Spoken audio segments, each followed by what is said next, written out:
পরিষ্কার করে জামা কাপড়গুলো কেচে দিবি, যেন কোনো নোংরা না লেগে থাকে। ভাবি ভীষণ খেতে পেয়েছি, ওকে চারটে খেতে দাও, এই জামা কাপড়গুলো পরিষ্কার করে দিচ্ছি। আজকে আমার কাছে খাওয়ার পালি নাই, বড় ভাবির কাছে খাবি। ঠিক আছে ভাবি।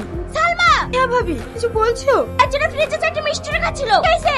আমি খেয়েছি ভাবি। আমাকে জিজ্ঞেস না করে ফ্রিজ থেকে মিষ্টি চুরি করে খেতে লজ্জা লাগে না? ভাই ভাবির ঘরে জিনিস খেলে কি চুরি করা হয়? দিন দিন তো সাহস বেড়ে যাচ্ছে, তোর কিছু বলি?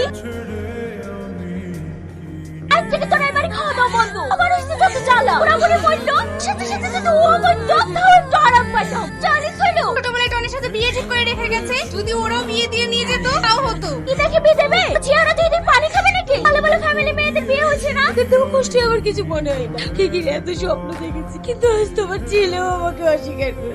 আসলে আল্লাহ আমার কপালে সুখ লিখতেই ভুলে গেছে। কেমন আছেন? ভালো।